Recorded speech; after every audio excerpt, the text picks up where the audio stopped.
Բարև ձեզ սիրելի բարեկամներ, այսօր գազարով տորտիկ ենք պատրաստելու կամ պիրոգ, ոնց որ ասում ենք, դրա համար մեզ անհրաժեշտ է ալյուր, ես վերցրել եմ վարսակի ալյուր, գազար, անհոտ ձետ է պետք, այսինքն սովորական ձետ արևածաղկի, ձու, սոդա, թխկու օշարակ եմ վերցրել շաքարավազի փոխարեն ու դարչին։ Գազարը մարում ենք բլենդերով կամ էլ կարելի է քերիչով անցկացնել ու 4 բաղադրիչները խառնում ենք իրար։ Ալյուրը, սոդան ու դարչինը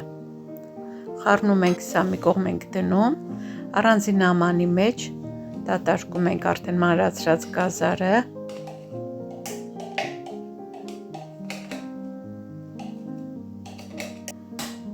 ավելացնում ենք ձուն,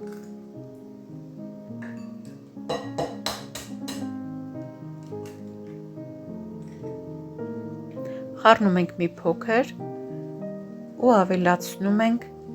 ձետն ու օշարակը։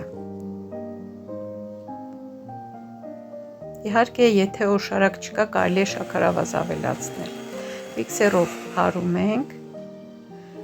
ու ավելացնում ենք 4 բաղադրիչները,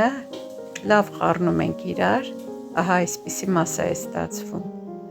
Ավելացնում ենք նաև ընկույզ, սա յուրահատուկ համ է տալիս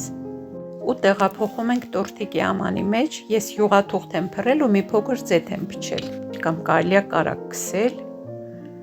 այսպես սիրունացնում եմ, վրան շարում եմ ընկույզներ, իհարկե ըստ ճաշակի կարելի է անել, ահա այսպիսի տեսք ունի, ուղարկում եմ ջեռոց 200 աստիճանի տակ 30 րոպե։ Գտնայեք ինչ սիրուն բիսկվիտ է ստացվել, շատ փխրուն, համեղ, նուրբ բիսկվիտ է, աշնանը համահունչ,